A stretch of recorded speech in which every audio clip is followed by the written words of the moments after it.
Bonjour à tous. Avant de se retrouver sur ce nouveau podcast, je vous rappelle que si vous êtes intéressé par nos différents services, que vous souhaitez acheter une formation directement ou être au courant des différents, tout simplement des différents services qu'on peut vous proposer, vous avez les informations directement dans la description. Si vous souhaitez nous soutenir, n'hésitez pas non plus à utiliser le code stratège sur le site NutriPure. C'est les meilleurs suppléments tout simplement Made in France qu'on vous recommande et qu'on recommande à nos athlètes. Donc évidemment, on vous les recommande à vous aussi si vous écoutez ce podcast. L'épisode d'aujourd'hui, épisode un peu particulier, on va essayer de mêler des anecdotes, des avis et des conseils. C'est des épisodes en général que vous aimez bien. Et on va aborder un gros sujet. On va aborder mon sujet préféré. Je ne le cache pas. Aujourd'hui, C'est Roman vide son vraiment... sac. Aujourd'hui, on dit les termes. Aujourd'hui, je vais vous montrer tout ce que vous ne savez pas sur les salles commerciales. La thématique sur laquelle on a décidé d'échanger aujourd'hui, c'est le fait d'être powerlifter et de s'entraîner en salle commerciale. On va vous faire un retour d'expérience, vous donner des petits tips, des petites astuces, des choses qu'on peut faire pour essayer d'éviter les mauvaises surprises quand on passe sur du calibré. Et puis tout simplement aussi voilà, de parler un peu honnêtement sur est-ce qu'on peut s'entraîner dans une salle commerciale quand on est powerlifter. Si oui, pourquoi? Sinon, et à partir de quel niveau il n'est pas forcément recommandé de le faire.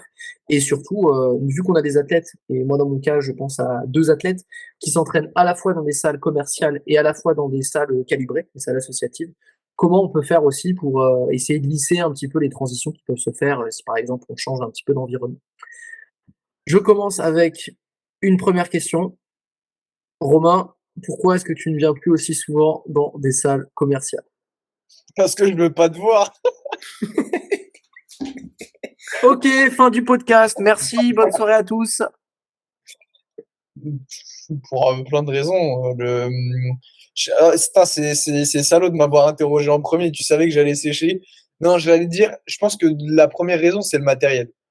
C'est déjà parce que squat avec une barre qui plie beaucoup à partir de certaines charges, et encore, j'ai pas un niveau incroyable, c'est assez handicapant, et puis même par confort, tout simplement. C'est plus agréable de s'entraîner dans une salle associative avec du matériel qui est adapté, une bonne ambiance de travail, des gens que tu connais, voilà quoi.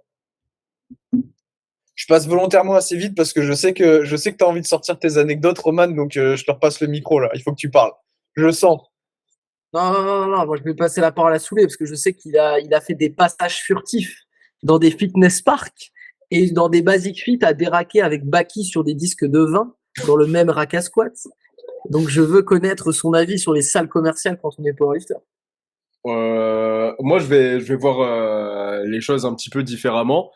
Je pense que vraiment, c'est mieux que rien, et il y en a, ils se plaignent trop sur ça. Tu vois, dans un premier temps, il y en a beaucoup qui se prennent beaucoup trop la tête sur quel matos je vais utiliser, quel équipement je vais acheter, comment je vais mettre tout ça en place, est-ce que ça va transitionner sur du calibré ou pas, etc. Alors qu'au final, enfin, que tu benches 97 ou 95, on s'en fout un peu, tu vois, je vais être méchant, mais juste pousse, profite d'avoir accès à du matériel, même si c'est du matériel qui est pas forcément de la meilleure qualité possible. Il y a des gens qui peuvent pas s'entraîner, il y a des gens qui sont tout seuls dans une cave humide avec du matos Décathlon. Donc au final, il y a toujours pire que nous. Et je pense que c'est important aussi de remettre un petit peu les choses en place et de se dire qu'on a quand même de la chance de s'entraîner. Donc ça, c'est pour la première partie. Pour la seconde partie, bon, c'est vrai que quand tu arrives à un certain niveau, c'est un peu casse-gueule par moment. Sur l'anecdote avec Baki, c'est que j'avais rencontré Baki et Théo, on avait fait un petit entraînement ensemble, tranquillou. C'était Basic Fit Villeurbanne, je crois, si je dis pas de bêtises. Et tous les postes à squat étaient pris sauf une cage, donc on s'est mis dans la cage.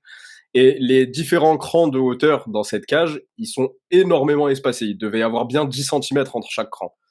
Donc moi, j'avais un squat assez lourd, je crois, je sais plus. Non, c'était du volume, j'avais 4 x 7 à 2,10. Exactement. Et Baki, il était en reprise, je crois, il devait pas monter de ouf. Mais en gros, c'était plus facile pour moi, on a évalué que c'était plus facile pour moi de monter sur, sur un bumper pour déraquer ma barre, plutôt que lui de faire un demi-squat pour sortir la barre, tu vois. En gros, il s'est fait bolos, il a compris qu'à 2v1, il avait aucune chance. Du coup, il a accepté. Ouais, voilà, je me suis dit, bon. Et en plus, il n'y a pas grand monde qui le sait, mais après ce jour de squat-là, je me suis foudroyé le genou. Littéralement, après ma dernière série de squats, je suis tombé par terre, j'avais trop mal au tendon quadricipital. Et je pense que c'est parce que je descendais sur une jambe et je remontais sur une jambe, en fait. Donc j'avais 210 sur un seul genou, quoi. Mais déjà, si vous voulez, en vrai, ça me fait marrer parce que déjà, tu as commencé en disant le rack, il était pas terrible dans le sens où il y avait 10 centimètres d'écart entre les trucs. Et je me dis, mais là, ça se voit qu'il n'est pas souvent dans les salles commerciales parce que ça, c'est parmi les meilleurs racks que tu vas trouver, en fait. Genre, en Ah, vrai, c'est de ça, vrai, c'est ça. je te. Non, 10 cm, j'ai peut-être un peu réduit. Non, Mais mais tu sais, si, en vrai, si. Ah ouais, si, ouais. Mais oui, si, c'est ceux qu'on a Basic Fit Fedo et ils sont assez écartés. Mais moi, je me souviens qu'on allait tous dans ces Basic Fit là parce que justement, c'était les plus resserrés qu'il y avait, tu vois. Et sinon, les autres, tu vois, dans le Basic Fit qui sont un peu encore plus dans le centre, tu vois, c'est vraiment, t'as peut-être 20, 30 centimètres d'écart, peut-être 30, T'as 4 j'abuse. Mais... hauteurs, quoi. T'as 4 hauteurs Ouais, différentes. voilà, t'as 4 hauteurs et quand tu sors la barre, tu sais, tu tapes dans le truc du dessus Ouais, avec un bon. mou et tout. Ouais, moi, je suis un newbie dans ces salles-là. Mais en tout cas, c'était pas fou, c'est vrai. Donc, Voilà, il y a, c'est facile de dire tu te plains parce que tu t'entraînes en salle commerciale quand le mec s'entraîne pas en salle commerciale. après, à Fitness Park, j'ai fait un doublé à 2,60 au squat, j'ai fait 4x3 à 2,42, tu vois. Mm. Au final, le whip, il m'a un peu tabassé, mais je m'en suis Les augmentent, mais pas les chiffres. Voilà. Tu vois. Pareil, j'ai triplé 2,80 au terre dans un fitness park. Je suis monté assez lourd. Et d'ailleurs, j'aimerais juste différencier Fitness Park et Basic Fit. Fitness Park, pour moi, c'est un cran au-dessus de Basic Fit Ouais. pour les power. C'est plus agréable pour la pratique. Les barres flex un peu moins. Tu es un petit peu mieux, on va dire. Mais que ce soit Basic Fit ou Fitness Park, il faut être conscient qu'on a de la chance de s'entraîner et peace and love. Ouais, c'est sûr. Mais en plus, j'ajouterais, enfin, corrigez-moi si je me trompe, mais il me semble que les fitness parks, c'est des franchisés. Ce qui fait que tu sais, par rapport au Basic Fit où tous les gérants ils sont salariés et donc ça appartient à une grosse entité, le fitness park, le gérant, c'est son fitness park à lui. Ouais. Et du coup, souvent, il en prend soin et c'est pas la merde. Alors que t'as des Basic Fit, mon Dieu, tu sais ils sont laissés abandonnés. On dirait des cryptes dans les jeux de Donjons et Dragons. T'as des barres rouillées qui ont perdu leur couleur et tout. Et le mec, il te sourit en te disant, ouais, c'est les barres, tu vois. Donc, ouais, t'as des bumpers, Ouais, on c'est dirait qu'il y a chaud. des chiens qui les ont graillés. Enfin, c'est des trucs. T'as des petits morceaux qui sont mangés sur les bumpers. Ouais, On les c'est ça. connaît, ces bumpers. Mais je suis d'accord avec ce que disait Soulé, je rebondis juste là-dessus, mais en fait, le matériel devient un problème quand vous commencez à considérer que c'est un problème. Tu vois souvent, en fait, tu vois souvent des athlètes, moi j'aime bien quand tu vois des très gros powerlifters qui sont en déplacement, parfois ils disent OK, j'ai dû aller à une salle commerciale, ils font un poste, ils rigolent un peu parce que les barres bougeaient, et puis terminé, t'en entends plus parler. Puis à côté, tu vas avoir Jean-Jean SBD, full stuff, triceps bar 60 kilos au squat, didn't go as planned parce que j'avais pas mes poids et l'écho et parce que j'avais pas ma barre avec un hurling central, je sais pas quoi. Euh, je pense que ça c'est pareil en fait. Et surtout, à quoi ça sert de vous plaindre si vous changez pas de ça en fait. Si vous En pouvez mode, rien faire, en fait, ouais, c'est ça. voilà, Faites tu sais, juste chier tu les sais, c'est gens, le, arrêtez. voilà, arrêtez. Non, c'est juste, tu vois, le truc du oui, mais surcalibré, machin. Bah écoute, tu prends tes pieds, puis tu vas dans une petite salle calibrée. Et puis si tu peux pas, bah dans ce cas-là, tu t'entraînes dans un basique ou un fitness park et tu te tais. Mais C'est- je pense aussi que la différence, elle se fait à partir du moment où tu as goûté à autre chose, tu vois. Moi, j'ai une Ouais, clairement, anecdote clairement. où, bon, du coup, c'était pas sur du calibré, mais c'était sur des poulies. Et je me souviens que, tu vois, quand j'étais à Basic Fit, je faisais mes poulies, etc. Dans ma période pump cover des bardeurs, tu vois. Aïe, Et aïe, aïe. quand je suis parti, parce que j'ai été pas mal de fois m'entraîner à l'étranger, parce que avec mes stages, j'ai dû m'entraîner plusieurs fois pendant des longues périodes à l'étranger, donc 6 mois plus, par exemple. Et je me souviens la première fois où je suis parti, donc dans la banlieue de Londres, bon, dans un coin assez ghetto, ceux qui connaissent, c'est Croydon. Et il y avait par contre, c'était une vraie salle de body, tu vois. C'était vraiment du matos old school. Tu sentais que le gérant, il aimait ce qu'il faisait et toutes les machines étaient incroyables. Et je me souviens, quand je suis arrivé sur les poulies, je me suis dit, c'est le feu. Vraiment, c'était incroyable. Tu sais, ça glissait nickel. Tu sentais que les roulements, ils étaient parfaits, les câbles, ils étaient neufs, etc. Tout allait pour le mieux. Quand je suis rentré dans mon Basic Fit, je me souviens très bien. J'avais foutu ma corde, tu sais, pour faire mes extensions de triceps. J'ai mis ma corde, j'ai fait une rep, j'ai regardé, j'ai changé d'exercice, mais genre direct, j'ai fait, OK, cette sensation, elle est insupportable. Alors qu'en fait, tu vois, avant, si j'étais pas passé entre temps par cette période, tu sais, où tu goûtes à mieux, bah, en fait, ça m'aurait pas dérangé, tu vois. C'est juste une fois que tu as goûté à quelque chose et qu'on te le retire, tu as les boules. Et puis après, spoiler, 3 mois après, je suis retourné sur mes poulies parce que quand même, c'est mieux que rien, tu vois. Mais voilà, je pense que c'est surtout Ouais, je ça. suis d'accord. C'est quoi le truc qui t'a le plus dérangé en salle commerciale, Romain, quand tu fais du power? C'est quoi le truc qui, par exemple, te dégoûte un peu des salles commerciales, qui te donne Chez, envie, si tu devais Les garder gens, une chose? ouais, en fait, je pense que le power, c'est très bien. Mais ça l'est un peu moins quand tu as 10 power sur 2 racks et que tu as des mecs qui prennent 10 minutes de repos, qui veulent pas tourner, etc. Ça, c'est vraiment chiant, tu vois. Et pour le coup, je pense que ces personnes-là seraient beaucoup plus épanouies dans des salles normales parce qu'en fait, moi, je me dis, ok, je comprends la pratique, tu vois, je suis capable d'attendre ou de tourner, tu vois, moi, je m'en fous si j'ai pas de sécu, etc.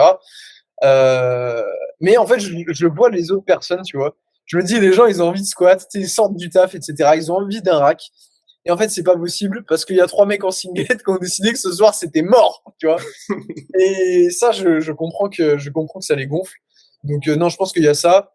Bon, après, je veux dire, au niveau du matériel, honnêtement, une barre des poids, si moi, il y a vraiment un truc qui peut me gêner, c'est quand j'ai un peu mal au dos de devoir un peu subir le whip au squat, ça me fait un peu peur. Mais sinon, le terre et le bench, ça change pas grand-chose pour moi, honnêtement. Et toi, Soulé, de ton petit passage fitness parkien, qu'est-ce que t'avais, ouais, bah moi, qu'est-ce qui t'avait gonflé? j'ai un plus gros passif que ça avec les salles commerciales. Là, j'étais un petit peu à Fitness Park, etc. l'année dernière. Mais avant ça, sur ma première année post-bac, avant que j'aille à Los, mon club qui était du coup dans le nord de la France, je m'entraînais à Basic Fit à Lille.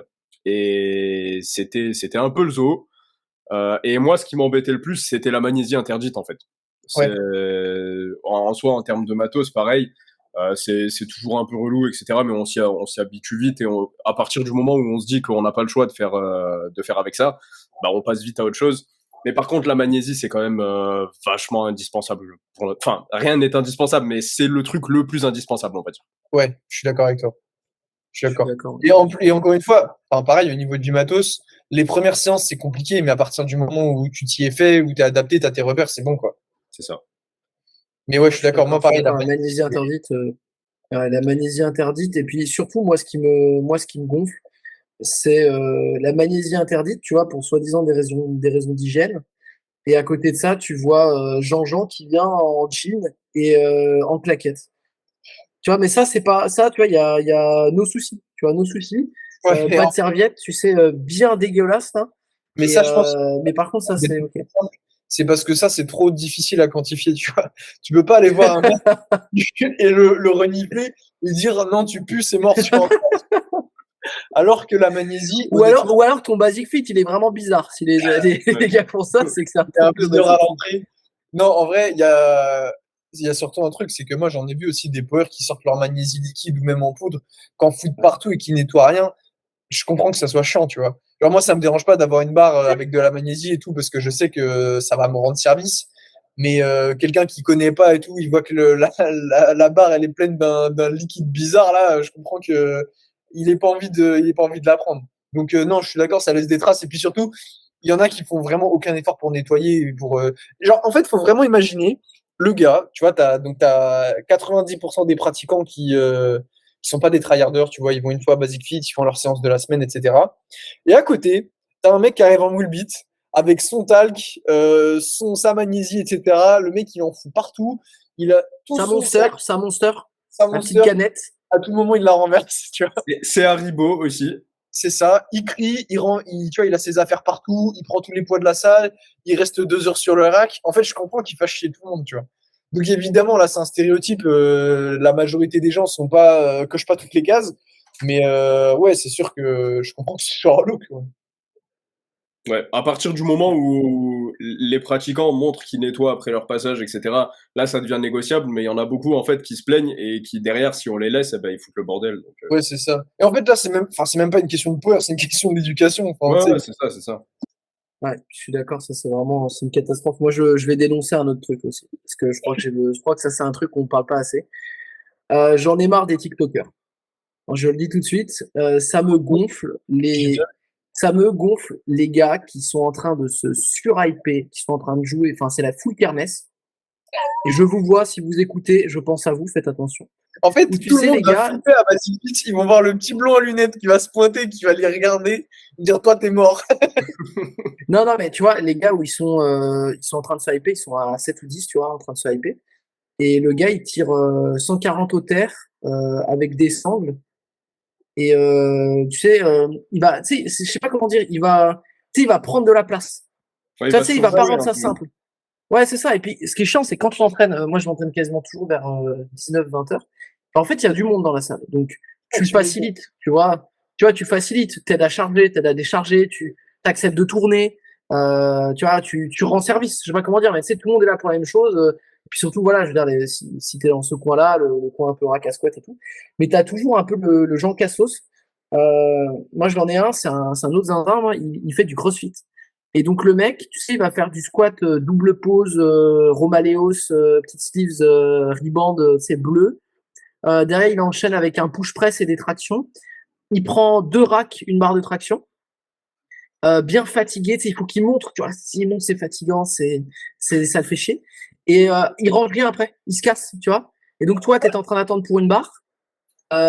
Tu dois ranger ses merdes. Et quand tu lui dis, il dit ah non, mais c'est parce que quelqu'un va la prendre. Bah, pas forcément. Enfin, tu vois, tu sais, c'est le, genre un peu ce savoir-vivre comme ça, c'est vraiment un truc qui je trouve très très chiant dans les salles commerciales. Mais c'est aussi, putain, qu'est-ce que ça me fait rigoler. Moi, je te jure, moi, quand je vais à Basic Fit, je sais pas si j'y vais pour m'entraîner ou si c'est pour aller rigoler. Parce que t'as des masterclass sur des masterclass. T'as tout le temps des masterclass. Et Ouais, mais ce qui est génial, c'est maintenant, c'est les conseils. Moi, j'écoute les conseils. Les conseils que, tu sais, que les athlètes se donnent. Oh là là, moi, c'est du nectar. C'est fabuleux. c'est ça aussi le problème, tu vois, c'est que moi, ça peut me faire marrer de temps en temps, mais il y a un moment quand tu es là pour faire ta grosse séance, le mec, en fait, les cassos qui viennent, bon, ça va te faire rire une fois, deux fois, puis après, j'ai vu un Souleymane Turki dans sa salle qui faisait son squat, il y a quelqu'un qui passe devant, il y a un gros bouge. Alors, ça, c'était avant, parce que j'avais un rack où il y avait beaucoup d'espace devant, et du coup, les gens passaient facilement sans se rendre compte que j'étais en train d'exécuter mon exercice. Nonobstant, il faut savoir que j'ai déménagé mon rack. Non, j'ai pris celui en face du mur, comme ça, bah, je laisse les gens tranquilles. Ils peuvent vivre leur vie, moi je fais mon squat et tout le monde est content. Mais c'est vrai que quand on passe devant moi en plein squat, enfin surtout que je regarde devant moi, c'est pas comme si je regardais mes pieds ou un peu le sol ou quoi.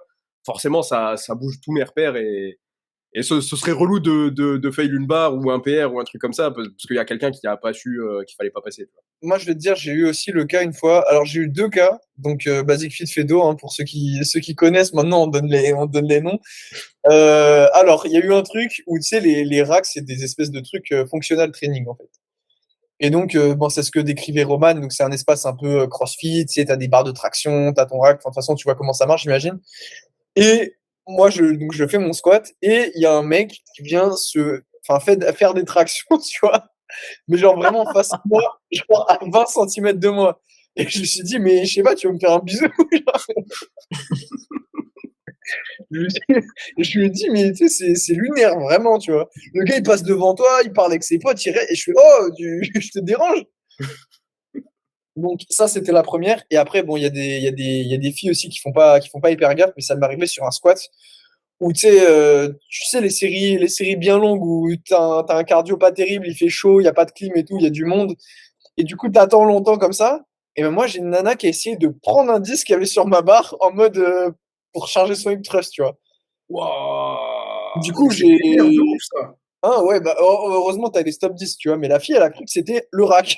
Littéralement, elle allait se servir sur ma barre. J'avais la barre sur le dos, tu vois. Donc voilà, ça, c'était incroyable aussi. C'est chaud. Ah ouais, des J'ai anecdotes une, où da- le mec, genre, il vient prendre tes poids, etc. Tu vois, j'en ai entendu, j'en ai vécu moi aussi. Ouais. Mais quand t'es dans le mouvement, j'avoue, c'est la première fois que j'entends ça. Mais après, je ça, pense moi, que j'ai eu ça aussi, Romain, moi, il y a pas si longtemps, il y a genre, allez, un mois. Je fais ma série, tu sais, je déraque, tu sais, genre, un truc un peu énervé, tu vois, genre fin de bloc, t'es un peu déter, il y a 36 000 personnes, t'es 8 à tourner sur le squat, donc t'es bien fatigué et tout. Je me mets en place, tu sais, je commence à vraiment durcir mon dos au squat et tout pour, tu sais, sortir une bonne série. Et j'ai quelqu'un qui vient me voir et qui fait, il te reste beaucoup de séries? Oh putain, mais c'est pas enculé. honte, t'es sous la Oh barre. putain, enculé. Le Enculé, mec, je suis sous la barre, tu me demandes après. Tu me demandes après. Oh là là, ça c'est Par fatigant. contre, aussi, on en rigole, etc. de ces anecdotes, mais je les vois, les athlètes qui disent ouais, mais du coup on m'a parlé avant ma série, du coup j'ai gagné 2 RPE sur ma série. Ouais, ouais. Là, il y avait des gens qui m'ont embêté, du coup ça allait pas, etc. Là, on en rigole, on se plaint un petit peu, etc. Mais ce qu'on vous dit pas après, c'est que on se refocus, on se remet dans le truc et on exécute comme il faut. Donc c'est pas non plus une excuse pour faire une séance de merde un jour sur deux. Et surtout, moi, il y a un truc aussi, c'est que ça m'arrive de temps en temps qu'il y ait quelqu'un qui me parle, genre juste avant ma série, etc. Bon, même quand t'es pas dans une salle commerciale, Oui, spoiler, ça ça arrive. arrive. Mais en fait, pour moi, il y a un moment, tu vois, il y a avant et avant. Il y a avant en mode, tu vois, t'es en train de mettre tes bandes ou t'as déjà les mains sur la barre, etc. Ça, c'est OK. Ouais. Par contre, quand enfin, quand t'as des racks et que t'as déjà walk out, enfin, t'es dans ta série, tu vois. Ouais, Là, ouais, de ouf. donc, ouais, c'est pas la même, quand Ah, même. ça c'est chaud. Ça c'est chaud. Mais là-dessus, l'astuce, si vous voulez pas vous faire ennuyer, euh, C'est de en fait, il puer. faut verrouiller. Le mec, il vient en Chine. C'est puer. C'est puer, putain. Non, c'est juste, tu fais un périmètre de sécurité. Tu viens avec 3 copains qui font du power. Tu te spots mutuellement. Tu mets un trépied. Et là, c'est terminé. Tu as une zone de sécurité. En fait, voilà, le mec relou dont je parlais tout à l'heure, c'est Ouais, lui. En c'est fait. Roman, en C'est fait. moi, c'est moi, les gars, c'est moi. Non, non, en vrai, je pense que je suis pas trop relou là-dessus. Je voulais aborder une autre thématique avec vous, et une thématique qui va intéresser notamment les athlètes qui veulent faire de la compétition. Comment limiter entre guillemets, je dirais, le changement qui va se passer entre du commercial et du calibré? Qu'est-ce que vous avez comme petits tips, comme petite astuce? Qu'est-ce que vous recommandez pour des athlètes qui vont faire de la comp et qui peuvent s'entraîner sur du commercial? Qu'est-ce que vous leur recommanderiez? Je pense que le premier truc à savoir, c'est à quel point le matériel peut être différent. Donc, est-ce que la barre va plier?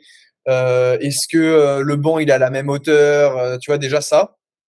Et je pense que souvent, en fait, tu es moins surpris par le matériel que tu ne peux l'être par les standards, tout simplement, tu vois.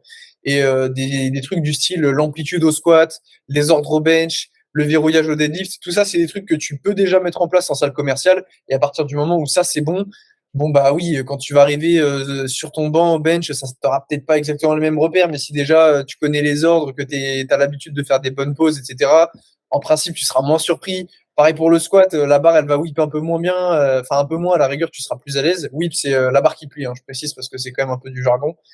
Et pour le terre, bon bah c'est pareil, hein, t'as la barre qui va plier légèrement, bon bah ok tu vas avoir 1 ou 2 centimètres de moins. Commence pas à mettre les sangles au bout de tes doigts parce que sinon c'est des centimètres que tu cumules et en fait le jour J sur le plateau tu vas avoir l'impression de faire un déficit. Mais sinon pour moi c'est la différence est là certes, mais il y a quand même moyen déjà de la minimiser en étant un minimum honnête sur ses standards. En fait. Ouais, et puis aussi, ce qu'il faut se dire, c'est que à partir du moment où on sait qu'il y aura une différence et que tu vas peut-être un petit peu moins bien performer sur calibré, cette différence va rester la même. C'est pas plus tu vas progresser au plus la différence sera importante. Donc au final, tu peux très bien progresser dans ton Basic Fit ou dans ton Fitness Park. Après, bah, le jour J, peut-être que tu vas devoir être un petit peu plus conservatif sur tes choix d'essai, etc. Mais tu auras progressé et tu deviendras plus fort. Tu peux devenir plus fort à Basic Fit, tu peux devenir plus fort à Fitness Park, tu peux devenir plus fort sur Calibré. C'est pas tant le matériel qui compte, ça va être au niveau de la programmation, des standards, etc. Ouais, Donc ça, c'est dans un premier temps, c'est ça. Et après, moi, sinon, ce que j'aurais tendance à dire, c'est pour ceux qui le supportent, qui ont des assez grandes mains, ce serait de tirer sur la barre un peu fat au terre. Je sais qu'Eliam, il faisait ça, et du coup, il était même meilleur sur calibré, du coup. ouais. Donc ça, à la limite, si vous avez pas des trop petites mains, ça pourrait être intéressant. Au Eliam, il est en bench, exil, non? ouais, en mix grip, ouais. En fait, Eliam, on lui fait une dédicace dans chaque podcast. Là, je suis en train Mais de- parce que c'est C'est un là que tu malade apprends à mental, tirer ce le mec. slack en Wi-Fi, en fait. Merci, Ouais, merci Ouais, Lévar. Merci. il est en exil. Moi, j'ai déjà essayé aussi, mais le problème, c'est qu'en hook, il faut vraiment des c'est mains. compliqué, ouais. C'est compliqué. Du coup, potentiellement, pour ceux qui tirent en mix, ça peut être intéressant d'essayer ça. Sinon, au développé couché, lorsque vous placez votre banc dans le rack, ben, pensez bien à caler des bumpers au niveau des pieds, parce que sinon, la hauteur sera vraiment différente, là, pour le coup. Donc, vous pouvez checker. Il me semble que c'est un bumper de 20 ou bien un de 20 et un de 10 pour atteindre la hauteur. Ouais, voilà. Du Ça coup, marche pas. pour atteindre quelque chose de similaire à ce qu'on a sur les racks de compétition. Et à partir du moment où tu mets tes petits bumpers, tu as ta petite fat bar, euh, ça devrait relativement bien se passer quand même. Ouais, Ouais, ouais, ouais. je suis assez d'accord avec ça. Moi, je donne aussi une petite cue secrète euh, pour les athlètes justement qui s'entraînent dans des basic fit, dans des salles commerciales. moi, je vais leur conseiller de changer la façon dont ils se set-up. Je m'explique. Si tu changes souvent de matériel, je recommande de se set-up en se basant sur des éléments invariants, c'est-à-dire ton corps. Je m'explique parce que si c'est pas tout à fait le même banc, si tu as tes habitudes sur un banc, tu vas placer par exemple, je prends souvent cet exemple-là, il y a beaucoup d'athlètes qui par exemple coincent leurs pieds derrière par exemple sur un banc Basic Fit, il y a des athlètes qui coincent leurs pieds derrière le support au niveau des pieds. Je sais pas si vous voyez ce que je veux dire. Genre le pied du banc, quoi. Moi, ce que je vais recommander, c'est qu'en fait, tu vas plutôt apprendre à te mettre en place par rapport à, par exemple, ta tête par rapport à la barre. Tu vois, par exemple, essayer de faire attention si tu mets ta barre au niveau des yeux, au niveau du nez, au niveau de la bouche, enfin, peu importe en fonction de comment tu la mets. Parce que, en fait, je me rends compte qu'il y a beaucoup d'athlètes qui perdent leur positionnement ou leur setup parce qu'ils ont pris des habitudes, en fait, de trucs que tu peux faire qu'en salle commerciale où ils se réfèrent à des éléments de leur salle à eux. Et je pense qu'un bon setup, c'est un setup que tu peux refaire sur n'importe quel dispositif, n'importe quel setup, voilà, que ce soit un rack Eleco, un rack Pagini, enfin, on s'en fout, tu vois. Et là-dessus, je pense que ça peut être intéressant de pas compter trop sur le matériel. Typiquement, je pense, moi, c'est surtout au bench, en fait, sur lequel je pense à ça, parce que tu as des athlètes, sinon, ils vont coincer leurs pieds, puis quand ils peuvent pas le faire sur un banc de compète, ils perdent leur leg drive, et en fait, ils disent, ah, la mid didn't go as planned, mais en fait, ils avaient leurs pieds déjà coincés sur le banc. Alors, un banc de compète, en plus, je crois que c'est interdit de toute façon Ouais, on n'a pas le droit, on n'a pas le droit. Bah, c'est interdit, bien sûr, c'est interdit. Et un autre truc aussi, c'est moi, c'est au squat, d'aussi essayer d'avoir une hauteur par rapport à, je sais pas comment expliquer ça, mais sur un rack de compétition, tu vas pouvoir vraiment ajuster au cran près. Et donc vraiment essayer de trouver entre guillemets ce qui s'en rapproche un peu plus dans une salle commerciale, quitte à parfois déraquer un tout petit peu plus bas. Parce qu'en fait, je vois beaucoup d'athlètes qui ont tendance à faire plutôt l'inverse, à déraquer un petit peu plus haut. Et je trouve que déraquer un peu plus haut, ça a souvent tendance à te faire perdre ton stacking, en fait. Tandis que commencer un tout petit peu plus bas, tu peux en général être un peu mieux stacké. C'est plus fatigant, je suis d'accord, parce que souvent tu dois un petit peu te mettre en dessous, enfin c'est un peu chiant. Mais je trouve qu'en général, c'est des athlètes qui arrivent à plus facilement s'adapter au matériel de compétition. Et dernière petite chose, on évite les chargements full bumper, quoi. Ça, c'est vraiment le truc qui est dangereux. Au terre, un bumper, c'est ok. Si vous n'avez pas le choix, je suis d'accord, mais de manière générale, prenez des disques en fonte. C'est ce que je peux recommander, quoi. Juste, je vais faire partie de la team inverse du coup pour le bench. Moi, j'ai trouvé justement que des racks un petit peu plus haut, ça serait mieux que des racks plus bas. Parce que derrière, tu vas pouvoir réenfoncer tes épaules avec la charge, en fait. Ah, bah, je parlais au squat. Moi, je parlais au squat. Ah, au squat, ouais, alors j'étais juste endormi. Ah, vas-y, mais explique au bench, justement, parce que la longueur du banc est pas toujours similaire. Enfin, t'as des bancs qui sont vachement Du coup, pour la hauteur du rack, c'est même principe qu'au squat. Des racks trop hauts ou trop bas, c'est toujours un éternel questionnement quand on n'a pas quelque chose de parfaitement adapté comme on peut retrouver en compétition.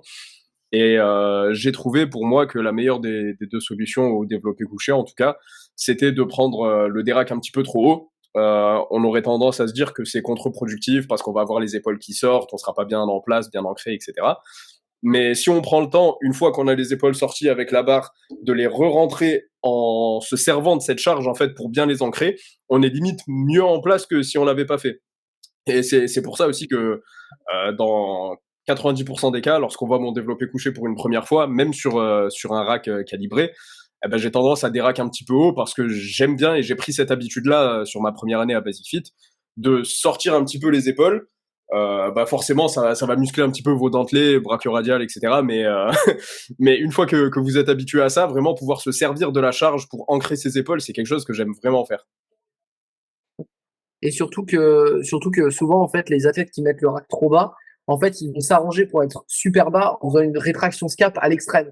Donc, en fait, ça va donner un bench, tu sais, le bench full rétraction scap, et où, en fait, c'est quasiment des petites triceps extensions, et en fait, ils n'arrivent pas à le tenir sur du lourd. Donc, ouais, je suis assez d'accord. Sur le squat, un peu plus bas, sur le bench, un peu plus haut. Et si vous faites déjà ça, je pense que globalement, vous pouvez devenir très fort, même en salle commerciale. Et je pense que vous n'avez pas besoin de beaucoup plus. Est-ce que vous avez autre chose à ajouter, les gars? Est-ce qu'on a fait le tour des petites salles commerciales? Ouais, je pense qu'on a fait le tour. Non, si c'est OK. OK, bah écoutez, si on a fait le tour, merci encore à tous nos auditeurs pour votre soutien. À chaque fois, ça nous fait très plaisir. Comme d'habitude, si vous voulez nous soutenir, pensez bien à nous lâcher un petit like, un petit commentaire et une suggestion de sujet aussi, parce que c'est toujours comme ça qu'on choisit les sujets qu'on va pouvoir faire sur nos podcasts. Si vous souhaitez nous soutenir, n'oubliez pas notre code stratège sur NutriPure. Et puis, comme d'habitude, on se revoit très vite pour un nouvel épisode.